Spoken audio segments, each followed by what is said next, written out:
Yeah, okay, so good opportunity now to take a pause. Pressure on the New Zealand side, and when we talk about pressure, we often do so with players who are lacking in experience or when they're just getting going in their Test match career. And the inside edge topic that we put out to the viewers at home watching on is memorable debuts for New Zealand down the years. And I guess the first thing we can talk upon is the moment and what it represents, Stephen. I mean, each and every one of you who have been through this, Black Caps and White Ferns, know that your life will never quite be the same again. You've realised a childhood dream, and that in and of itself is an amazing thing to achieve. Yeah, you don't think that at the time. You actually go through a period, I felt, of actually packing myself.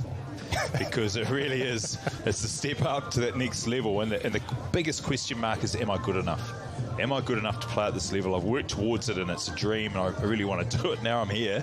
Am I good enough? And that's the number one thing that you sort of got to prove, not only to others, but more importantly to yourself. Now, right here, my back leg honestly was shaking so hard. I thought first time with a stump mic, if they get a shot of this, I'll be so embarrassed. It's a lovely shot. Yeah. This is 93, 94, Stephen. 16 and 92 you accumulated. This is the 92 in the second innings against India. Yeah, well, and that's where you're lucky, like in a debut, if you can get away. Oh. And this is actually, Richard Hadley said I couldn't play through the offside, so I went out the next morning to try and prove I could play through the offside. That's how malleable I was. But and this one was going to go over extra cover. It wasn't quite there. No. 2 hits and I had 100. That was my thinking. I remember that. You've done well to nick that, actually, from that angle. Well, I've done well because Kapil Dev's... Well, I've nicked it, but Kapil Dev's about 54, so he's done well to get down and catch it also. Fair play to the team in the truck. Speak of doing well, going back into the archives and dusting up the VHS, I think. Exactly, quite grainy footage. Now, we don't actually have footage of yourself in action, Brendan, in your first Test match, but it was memorable for a different reason. Hamilton as well. 10 years later against South Africa. What are your memories of the pitch in particular? Well, there was two memorable moments from that Test match. One of them was the fact that it was a crater. It was a crater Test match, so there was a period, a part of the pitch which just had eroded, hadn't it? And it become this disintegrated. Disintegrated. Become a big, wide sort of foot mark, and it was really deep. And a lot of the time, the bowlers were trying to bowl into that crater. I remember as a wicketkeeper trying to stand down leg, and Daniel Vittori was aiming for it. It was quite difficult. So I remember it from that point of view, and also I remember it, I was just looking, it's just, Flem made his debut in 93, 94, mine was in 2003, 2004, but on that very Test match, because of the crater, Flem slid down the order and he pushed me up to open. so I just saw something in you. I thought, this kid can open at some stage. What an opportunity. But I actually enjoyed the opportunity because it gave me a chance to try and get some experience batting. Well, it also showed to, I guess, the senior players in the team that you're not afraid to try and take on some tasks that maybe you weren't quite suited for. Well, here is an example of the crater. Where is it? So we're just looking down leg side there. Dan Vittori literally head scratching, and you behind the stumps doing much the same, I suspect. Another ball to come here. Have a look at this.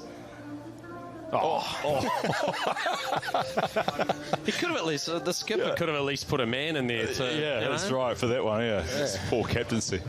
Well, that was memorable for different reasons, gentlemen, for your own personal experiences. But we've asked the question, we're going to have another look at this, and why wouldn't you? Test match, international cricket. Should have just stayed down, you think, and gone across the leg stump. Yeah, it's not great keeping either, was it? Nowhere near that. So you remember that for all the wrong reasons. Thankfully, we don't see too many of those kinds of pitches these days. But we have asked it, we put the question out, and there have been so many memorable moments down the years for New Zealand debutants. As we say, it's a special moment for anybody.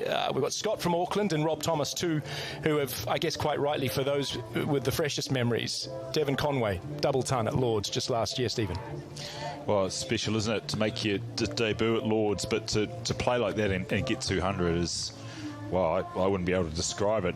Talking to him, it was wonderful moments. You get the normal words, but when you look back to have your name up on that board full stop, but when you first go at it, just amazing, really, in the start of what's been a very lucrative few tests for him. But magnificent. Prolific, and a lot of perhaps the reputation that he now carries on through is built upon that very innings. Yeah, I remember it for his ability to play a lot of shots. He was quite expansive in amongst his defence as well, and I think he played a lot of pull shots in particular, and there at Lords with the excessive wicket blocks, you do get a lot of value for your runs as well, particularly down the slopes. So, look, just there was so much anticipation about Devon Conway's debut as well, and then for him to have delivered first up was quite quite surreal. Very special. Bruce Taylor and Tim Southey both scored 50 and took 5 wickets on debut. Bruce Taylor, 5 for 86 and 105 back in 1965. So very memorable moment on that occasion. Matthew Sinclair, another double ton. That was under your tutelage, Flem? You're playing that, yeah. So that was nice also to be part of that for his 100. I departed for a 50, and then he went on and got 200. Conversion rate. Yeah. Conversion rate. I didn't want to steal the young fella's limelight. So he played beautifully through the offside of the back foot. It was great to watch when he got going, and he got good runs for us at times. Well, he would have liked to have been, I think, more consistent, but when he was going, he was very good to watch. Another current member of the squad, Hamish Rutherford, 171 against England down in Dunedin a few years back. Amazing to think these runs are collected on the first occasion. Yeah, that's right, and that was quite phenomenal innings, actually. I remember that because of his ability to cover drive constantly. It was like it was destined to be his day, and again, probably a little bit like Matthew Sinclair, would like to have seen him play a bit more, but look, it's a moment that you can't take away from him. There was a magnificent innings on debut. Absolutely. And just as a final thought, just as someone doing it for the very first time, you'll never ever forget it. Yourself, Brendan, yourself, Stephen. Yeah, no, you love it, and again, trembled for a start throughout the performance. Yeah, it's a big thrill, and it's much better to look back on it than live it. Yeah, looking back on it now. Okay, we're almost set to go again for the evening session with South Africa in control, New Zealand